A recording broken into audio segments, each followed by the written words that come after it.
My parents made me sleep in the garage during Christmas, so your sister's new boyfriend doesn't feel uncomfortable seeing you. I'm their biological daughter. He'd known them for 6 weeks. I packed my things in silence. What they didn't know?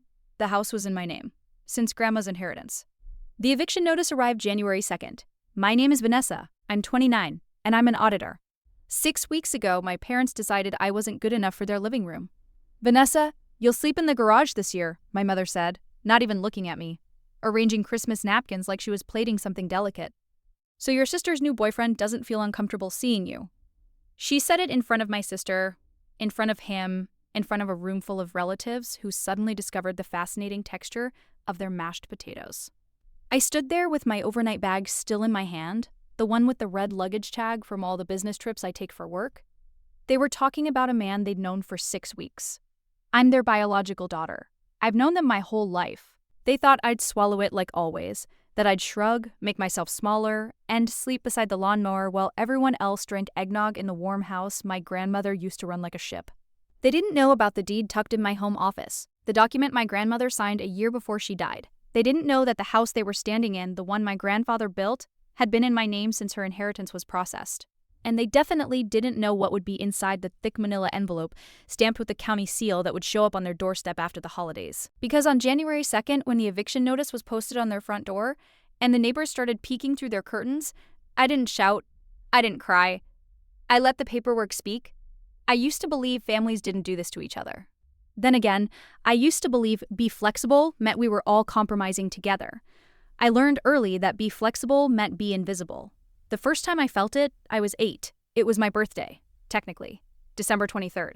An awkward date when everyone is already tired and broke and has glitter in their hair. I remember the smell of cinnamon and the cheap plastic garland my mom reused every year. I remember the cake from the supermarket with my name handwritten in shaky blue frosting. Happy birthday, Vanessa. 1 N missing. Like even the cake couldn't be bothered.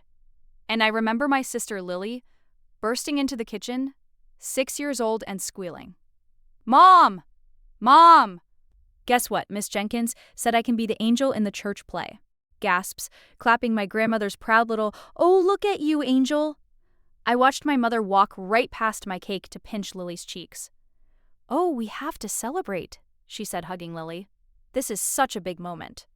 I was standing right there. "I thought we were celebrating my birthday," I said quietly. My mother glanced at me like she'd forgotten. "We are. We're doing both. Don't be selfish, Vanessa. Be flexible." My birthday party became a planning session for Lily's shining moment. My cake candles were blown out mid-conversation about costumes. My grandmother slipped me a $20 bill in a folded napkin later. "For you," she whispered. "Not for anyone else, okay?" I nodded, throat tight. It wasn't about the money. It was the first time I realized I existed in the space left over after Lily's needs were met. The pattern got sharper when I was 15. I'd stayed up most of the night finishing an essay for a scholarship program. It wasn't glamorous, some accounting firm's future numbers nerds of America thing, but it was full tuition for a summer course. My dad found me at the kitchen table, surrounded by highlighters and drafts. "You're still at that?" he asked, rummaging in the fridge. "Yeah, if I get this, it's a free program. College credit. It could," he snorted. "You get too worked up about these things. Not everything has to be about money in school, you know. You're young once." I wanted to ask when, exactly, I was supposed to enjoy my youth, between babysitting Lily, doing the dishes, and never getting picked up from school on time. That Saturday, I got the letter. I'd won. My grandmother hugged me so tight my glasses squished into my face. "I knew you would," she said. "You always did have a mind like a calculator." "Mom, Dad," I said, standing in the doorway where they were watching TV. "I got the scholarship. The summer course. My father didn't mute the game." "That's great, honey." My mother glanced over the top of a magazine. "You're not going to be around all summer? What about Lily? We need help. You know we can't afford extra daycare." "I'll be gone 6 weeks," I said. "It's a big opportunity." "Can't you do something more fun?" my mother asked. "You have your whole life to work. Be flexible." "Flexible?" I repeated. What I heard was, "Don't grow beyond what we can use." I went anyway. When I came back, nobody asked me what I'd learned. By 22, the disrespect had a rhythm. I'd landed my first real job as a junior auditor in a mid-sized firm downtown. It wasn't glamorous, but it was solid. It had benefits and a path up. Lily, meanwhile, was in her creative phase, bouncing between part-time jobs and posting outfit of the day videos in our parents' living room. One Sunday lunch, my aunt asked politely, "So, Vanessa, what do you do again?" Before I could answer, my mother laughed. "She digs through people's receipts." "Imagine choosing that," she said. "Our little IRS spy." Everyone chuckled. "It's not the IRS," I said, heat rising in my face. "I work for a private firm. We audit companies, make sure their financial statements are accurate. It's important. She makes sure rich people don't lose a penny," my father added, raising his beer. "Very noble." Lily rolled her eyes. "Oh my God, that sounds so boring." I looked at my grandmother. She was watching me, not laughing, her eyes sharper than anyone gave her credit for. "Someone has to keep the world honest," she said quietly. "Better Vanessa than some crook." I held on to that sentence like a life raft. Later, as I helped stack dishes while Lily scrolled on her phone, my mother leaned in. "You know we're just teasing," she said. "Don't be so sensitive." "I'd just like a little respect," I said. She sighed dramatically. "You always make everything so serious. Be flexible." Flexible. Invisible. Interchangeable. Pick one. The final setup came from my grandmother herself. She'd been sick on and off for a year before she died. Lung issues, complicated by age and every stubborn refusal to slow down. I was the one who took her to most of her appointments, not because anyone asked me to, but because when I looked around, everyone else suddenly had plans. One afternoon, after a particularly long checkup, she asked me to drive past her house. "Your parents' house?" I corrected automatically. She smiled faintly. "Is it?" I thought she was slipping, so I let it go. Inside, she had me help her to the kitchen table. There was a folder there, thick and neat, like something I'd see at work. "I had Mr. Collins update my will," she said, "and some other things." "Grandma, you should rest," I said. "We can talk about that later." "No," she said, voice clear. "Now. You'll understand this better than anyone." She opened the folder and showed me a stack of documents I recognized instantly. Title transfers, trust language, notarized signatures. My name was on the forms. "Grandma," I whispered, "what is this?" "This house," she said, nodding toward the walls. "Your parents' house." "It was always mine, technically, paid off by your grandfather before he passed. I never put it in their names." I blinked. "What?" She shrugged. "They weren't ready. Still aren't. On the top page, in black and white, it said exactly what my brain refused to accept at first. Grantee, Vanessa, last name. "I don't want it," I said automatically, panic punching through me. "They'll hate me. This will explode everything." She reached across the table and took my hand. Her fingers were thin, but her grip was iron. "Listen to me," she said. "You are the only one in this family who keeps track of bills, of dates, of who actually shows up. This is not a prize. It is a tool." "A tool for what?" "For boundaries," she said. "If they keep treating you like free labor, like a spare part, you will have something solid to stand on."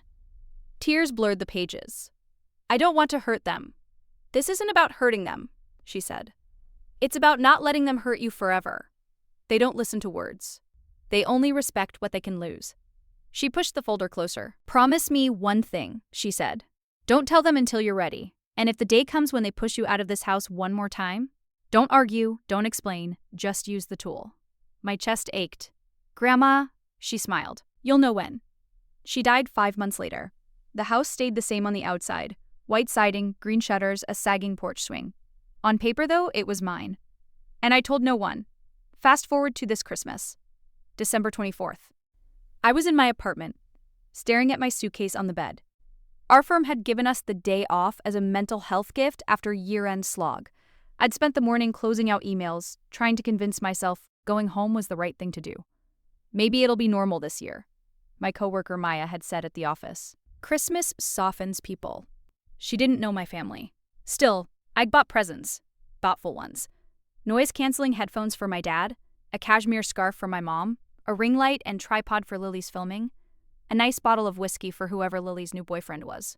I hadn't even asked his name. I zipped the suitcase and stared at my reflection in the mirror. Dark hair pulled back, blazer traded for a sweater, my auditor's badge tucked away in my purse. "You're overreacting," I told myself. "It's just 2 days." My phone buzzed. A text from my mother. "Mom, Don't forget to bring your air mattress. I frowned and typed back, me, why, 3 dots. Mom. Oh honey, I forgot to mention we gave your room to Lily and her boyfriend. They're staying through New Year's. I stared at the screen. Me. Where am I supposed to sleep? The dots appeared again, then vanished, then appeared. Mom. We'll figure it out when you get here. You're always flexible. Flexible. I closed my eyes, took a breath. You don't have to go, a small voice whispered. But another voice, the bigger one, said, It's Christmas. Grandma would want you there. I grabbed the suitcase and walked out. The drive back to my parents' suburb took an hour. Christmas lights blurred into streaks of color as I passed houses with inflatable Santas and laser projector snowflakes. My parents' street was the same as always. A little louder, a little messier. 2 extra cars were parked in front of the house. One of them a shiny Jeep with a bow on the hood. Of course. I parked down the block and pulled my suitcase through patches of icy slush. My fingers were already stiff by the time I reached the porch.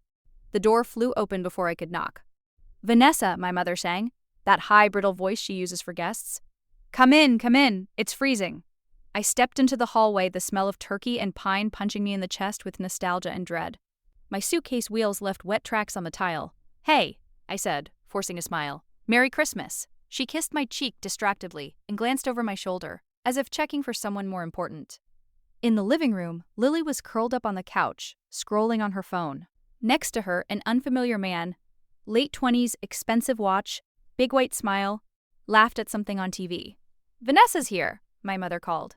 Lily looked up. Hey, she said, like I'd walked in from the yard, not from an hour away. The boyfriend did a double take, then stood. Babe, this is Vanessa, Lily said. My sister.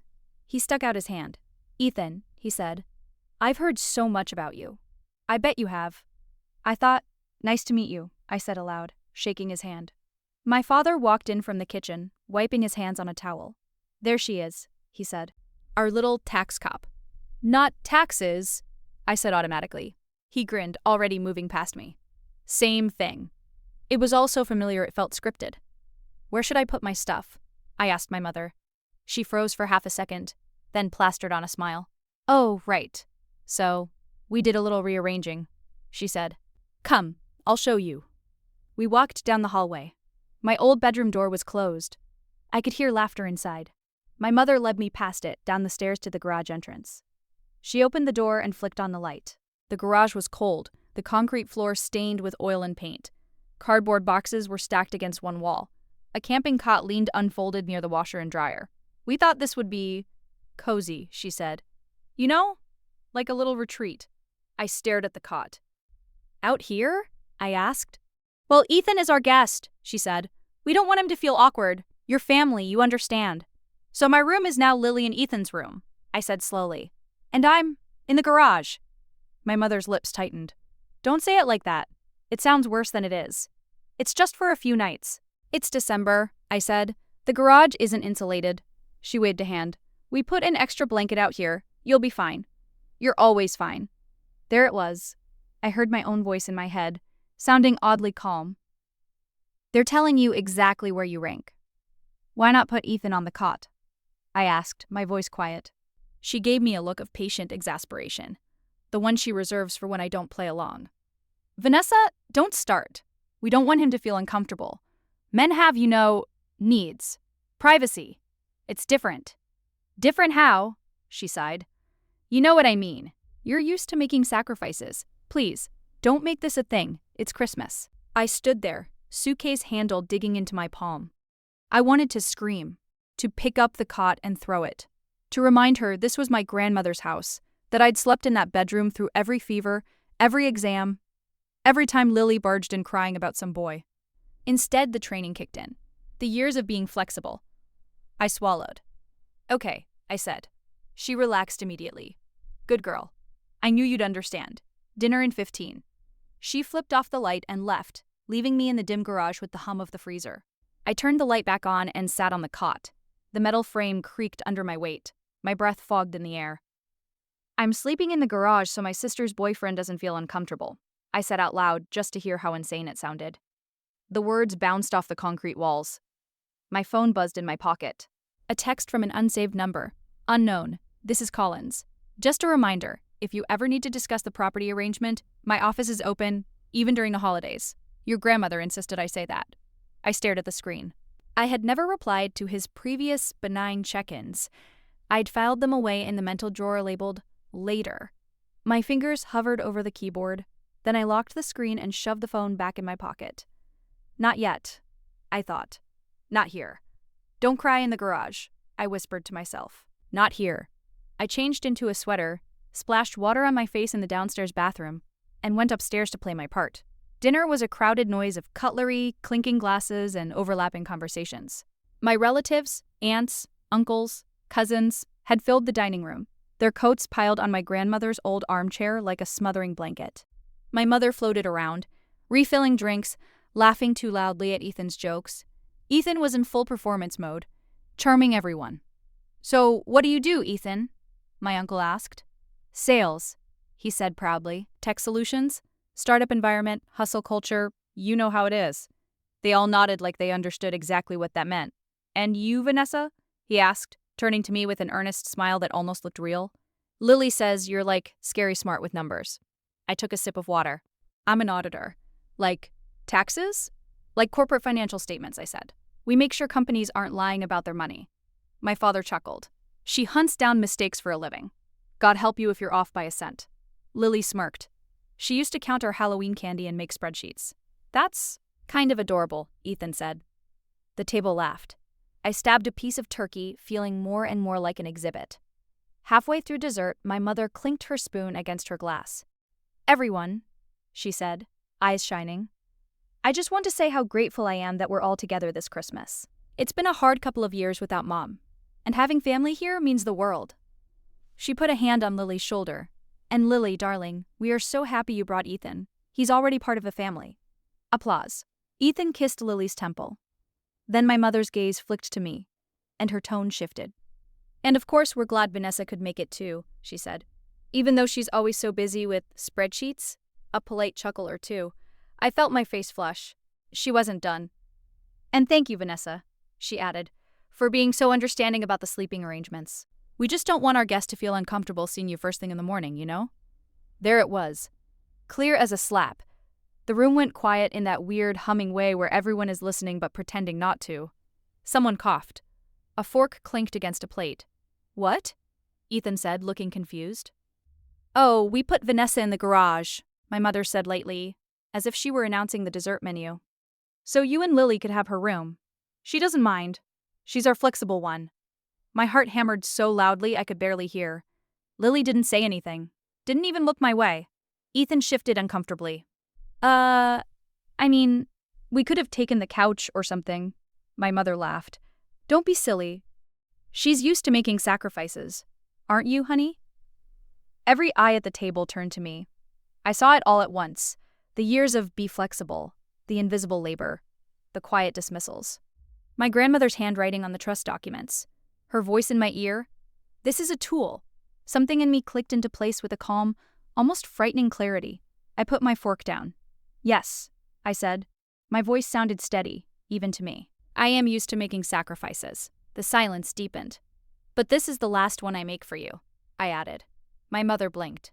"Vanessa, don't be dramatic. It was a joke." I stood up, napkin falling from my lap to the floor. "No," I said. "The joke is that you think I'll keep choosing the cot in the garage just because you're too cowardly to deal with your own choices." A murmur rippled through the table. My father frowned. "Watch your tone." Ethan shifted awkwardly. "Maybe we should—" "It's fine," my mother cut him off, smiling tightly. "Vanessa's just tired. She's always so sensitive." There it was, the old script. Dismiss, minimize, reframe. I picked up my glass of water, took a slow sip, and set it down. "I'm actually very awake," I said. "And I'm done." "Done with what?" my father asked. "Being the flexible one." I said, "Being the spare bed? The backup plan? The joke." I felt oddly light, almost detached. "I'm going to pack my things," I said, "and then I'm going home." My mother's eyes widened. "You're leaving? Now? Don't be ridiculous. Where will you sleep?" "In my own bed," I said. "In my own apartment, in a place where nobody thinks it's acceptable to put me in the garage to make a stranger more comfortable." "Ethan's not a stranger," Lily finally snapped. "He's my boyfriend." You've known him for 6 weeks, I said. And you still think that makes him more entitled to a bed in this house than I am? Because he's a guest, my mother said as if explaining gravity. I looked at her, really looked, at the woman who had taught me that my needs were negotiable as long as everyone else was happy. Then treat me like one too, I said. Or don't be surprised when I stop showing up. I didn't wait for their response. I walked away from the table, feeling their eyes on my back. In the garage, I packed my things in silence. I folded the blanket they'd left for me, placed it neatly on the cot, and zipped up my suitcase. I took one last look around, at the boxes labeled Xmas, at the dusty treadmill, at the lawnmower, and felt something in my chest settle. On the way out, I passed the hooks by the front door. My old house key hung there among the others. I took it off the hook and slipped it into my pocket. I heard my father's voice from the dining room. Vanessa, come back here. We're not done talking. I opened the front door. Cold air rushed in. We will be, I said softly. Soon. I closed the door behind me on their shouting. Outside, the Christmas lights blinked cheerfully indifferent. I sat in my car for a long moment, hands shaking on the steering wheel. Then I pulled out my phone and scrolled to the unknown number. Me. Hi, this is Vanessa. I think it's time we discuss the property. The 3 dots appeared almost immediately. Collins, of course. When would you like to talk? I glanced back at the house, at the silhouettes moving past the curtains. Don't cry here, I whispered. Not here. Me. As soon as possible. Before New Year's, if you're available. We met in his office on December 27th. It was a quiet building with bad coffee and beige walls, my natural habitat. Mr. Collins was in his 60s, with gentle eyes and a habit of straightening paper stacks as he talked. Your grandmother was a very precise woman, he said, sliding the folder toward me. She would be pleased you're finally looking at this properly. I looked at it, I said. I just pretended it was theoretical. He nodded. Grief does that. We went through the documents, line by line. The title transfer, the trust, the specific clause my grandmother had insisted on adding. The grantor wishes to ensure that grantee is not compelled to endure mistreatment in order to retain use of the property. It was written in legalese, of course, but the meaning was clear. I didn't have to keep allowing them to live there if they treated me like garbage. As of last year, you are the sole legal owner, Collins said. Your parents are, in effect, tenants at will. There is no formal lease, but they are occupants without ownership rights. I don't want to throw them on the street, I said. I don't want to be that person. Eviction is a process, not a lightning bolt, he said. And you can choose your terms, but you do not have to allow them to continue occupying your property while disrespecting you. Your grandmother's intent was very clear. My throat tightened. She knew, he smiled sadly. She knew more than she let on. She told me, my other daughter will always think of herself first. Vanessa won't think of herself at all unless someone forces her hand. Tears burned my eyes. I don't want revenge, I said. I just want them to stop shrinking me to make everyone else comfortable. Then we set boundaries, he said. Legal ones. Think of this as another audit. You're correcting a misstatement. That language, bizarrely, calmed me. Okay, I said. What do I need to do? We drafted the notice together. A formal termination of their right to occupy, with a reasonable move-out date and clear conditions. No back rent, no demands for repayment. Just, you cannot continue to live in my house and treat me like I am nothing. We set the effective date as January 2nd. Enough time for the holidays to pass, for the document to be served when offices were open. Are you sure you want to be there when it's delivered? Collins asked. Yes, I said. They've ignored my words for years. They won't be able to ignore this. He nodded. Then we'll have a process server deliver it. I'll come as well. Not strictly necessary, but I suspect moral support will matter. For the first time in a long time, I felt like the adult in the room who actually had choices. Not the flexible one. Not the spare cot. The owner. January 2nd was bright and brittle, the kind of winter day where the sky looks washed out and everything else is too sharp. I parked 2 houses down from my parents' place. My stomach churned. I could see their wreath still on the door, slightly crooked. A silver sedan pulled up behind me. Collins stepped out, buttoning his coat. Ready? He asked. No, I said. But let's do it anyway. We walked up the sidewalk together. A man in a windbreaker was waiting by the front gate, flipping through a folder. Miss Last? He asked. Yes. I'm Mark with County Process Services. I've got the documents you requested. He handed me a thick manila envelope with the county stamp. This was the artifact, the physical embodiment of every invisible slight I'd swallowed. You just need to be present while I serve them, Mark said. I'll handle the formal part. Through the living room window, I could see shapes moving. My father's broad shoulders, Lily's blonde hair. Ethan's Jeep was in the driveway. Of course they're still here, I muttered. Collins gave me a look. Last chance to reschedule. I shook my head. No. My whole life has been rescheduling myself for them. I'm done. Mark rang the doorbell. There was a muffled shout, footsteps, the scrape of a deadbolt. My father opened the door in sweatpants and a stained t-shirt, his expression going from annoyance to shock in half a second when he saw me. Vanessa? What are you doing here? I swallowed. Hi, Dad. He glanced at Collins and Mark. What's this? Mark cleared his throat, professional and detached. Are you Mr. Last? Mark held out the envelope. You've been served. My father blinked. What? These are legal documents regarding your right to occupy this property, Mark said. You have been officially notified. My mother appeared behind my father, still in her robe. Vanessa, what is this? She demanded. Lily and Ethan hovered in the hallway, eyes wide. Neighbors were already peeking from their windows. I could see Mrs. Green across the street watering a dead plant just for an excuse to be outside. My mother snatched the envelope, ripped it open, and scanned the first page. Her face went white. This is a joke, she said. Some mistake. It's not, Collins said gently. I'm your late mother's attorney. We've met before. Recognition flickered in her eyes. You, she said. What are you doing here? Representing your daughter? He replied. My what? He nodded toward me. Your landlord. The word landed like a punch. My father grabbed the papers. Landlord, what are you talking about? Grandma left the house to me, I said, my voice calm. Surprisingly calm. Legally, a year before she died. The title is in my name. That's not true, my mother snapped. She would never. It's all in there, Collins said. Recorded with the county. Your mother retained ownership while she was alive.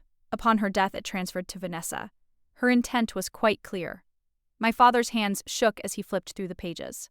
This says we have to move out by the end of February, he said, voice climbing. You can't do this. I can, I said. And I am. Lily stepped forward, eyes blazing. You're kicking Mom and Dad out? Are you insane? I looked at her, at the girl who'd taken my room without asking, and watched me get assigned to the garage without saying a word. I'm enforcing a boundary, I said. I'm not charging them back rent.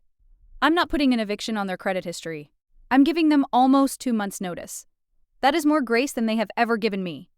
This is revenge because we gave your room to Ethan? My mother hissed. You're going to destroy your family over a bed? I almost laughed. The audacity. This isn't about a bed, I said. It's about every time you told me to be flexible while you bent me into the shape that suited you. It's about putting me in the garage so your daughter's boyfriend, who you've known for 6 weeks, wouldn't feel uncomfortable seeing me. In the house my grandmother left to me because she knew you'd never see my value otherwise. My father opened his mouth, closed it, opened it again. You're overreacting, he finally managed. We raised you. You housed me while it was convenient, I said. Then you used me when it wasn't. That was the deal. I just didn't realize I had any say in it until now. Lily's voice cracked. You can't just throw us out. Where are we supposed to go? You're adults, I said. You'll figure it out. The same way I figured out how to pay my own rent and bills. While you joked about my boring job. My mother's eyes filled with tears. How could you do this to us? The same way you put your own daughter in the garage on Christmas, I said. Her face twisted. You're being cruel.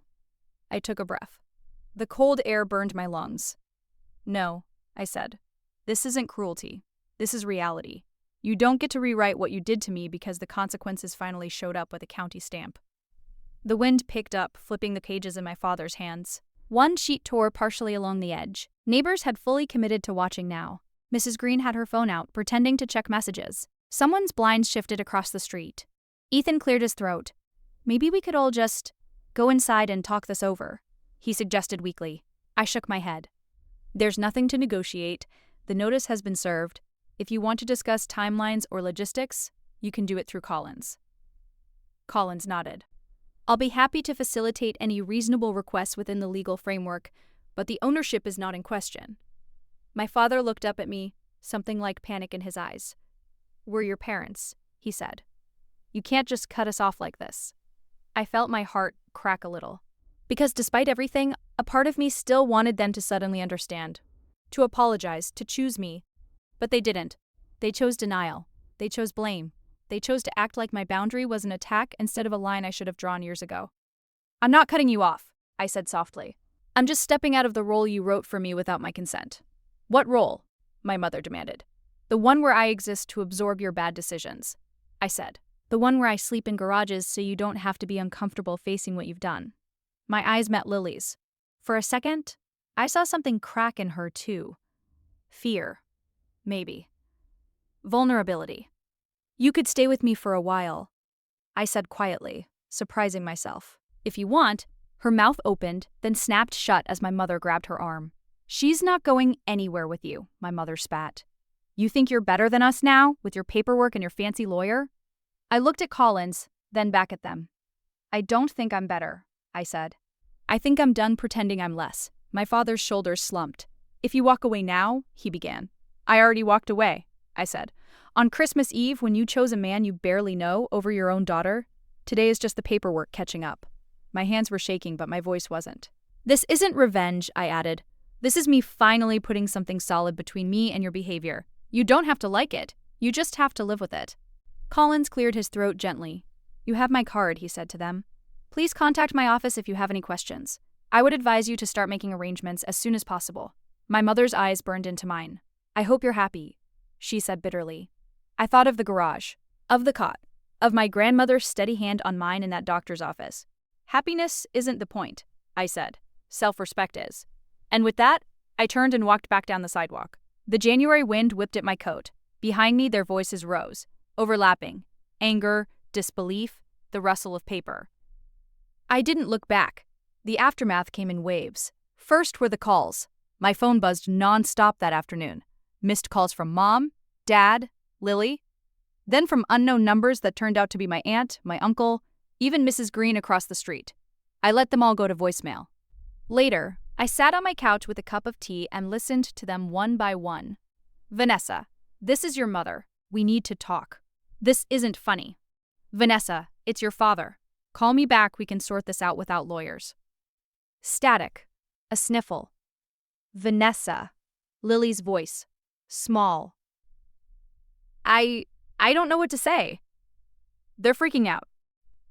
You really did this? A pause. Call me. My aunt's voice. Honey, your parents are a mess. Whatever this is, we can sit down as a family and fix it. You don't need to involve courts. Think about your reputation. That one made me snort. My reputation. Not my safety. Not my sanity. I didn't respond that night. The next day, a text from Lily popped up. Lily, are you happy now? I stared at it for a long time, then I typed back, me, no. But I'm not in the garage. The typing bubbles appeared, then disappeared. No reply. Collins called a week later. They've retained their own counsel, he said. Of course they have. Are they contesting ownership? No. Their attorney agrees the documents are airtight. They're arguing moral grounds. I laughed once. Of course. They'll likely try emotional channels next, he added. Guilt, manipulation. You don't have to respond. If it's about the property, send it to me. Got it. That night, my mother sent a long email. She apologized by blaming me. I'm sorry you felt that way. I'm sorry you're so sensitive you'd throw your parents out over a sleeping arrangement. She ended with, if you let this eviction stand, we will never forgive you. Think very carefully about what kind of daughter you want to be remembered as. I stared at the screen, then forwarded it to Collins with one line. For the file. No response needed. After that, I wrote my own email. Subject, moving forward. Mom and Dad, from now on, anything about the house or your move out goes through Mr. Collins. I won't discuss it directly. I love you, but I won't participate in conversations that deny what happened or try to guilt me out of boundaries. I didn't choose this lightly. I chose it because every other attempt to ask for respect was ignored. I wish you the best in finding a new place. Vanessa, it wasn't perfect. It was clear. I hit send and blocked their numbers for 30 days. February crawled. On the 15th, I drove past the house. Half their furniture sat on the lawn, a moving truck in the driveway. I pulled over a block away. Lily stood on the porch, arms around herself. Ethan was gone. My chest twisted. I considered getting out, offering help. Then I remembered the garage. Her silence at the table. Silence is also a choice. I put the car in drive and went home. 2 weeks later, Collins called. They vacated, he said. Keys returned. No major damage. A few comments about ungrateful children, but nothing more. So that's it? I asked. For the property, yes, he said. For the emotional side, that's yours. After we hung up, I pulled out an old family photo, my parents centered, Lily on Dad's lap, me half cut off at the edge. I looked at that girl with a forced smile who already knew her place. I'm sorry it took so long, I whispered. Then I set the photo face down. Not destroyed, just no longer the story on display. Here's what I learned. Some people will happily live in your house and in your life as long as you don't insist on being a full person. Family can be a refuge, or it can be a trap you're told never to leave. Legal boundaries are sometimes the only language certain people understand. Using them doesn't make you cruel, it makes you honest. Every time I agreed to be flexible, I was volunteering for a role designed to shrink me. I don't feel triumphant. I feel sad, relieved, guilty, angry, and free, often in the same 10 minutes. But I feel solid. When I walk into my apartment now, I don't hear my mother asking me to adjust, to give up my bed, to take the garage. I hear my grandmother, "This is a tool. Use it when they show you who they are." They showed me. On Christmas, they put me in the garage so my sister's boyfriend wouldn't feel uncomfortable seeing me.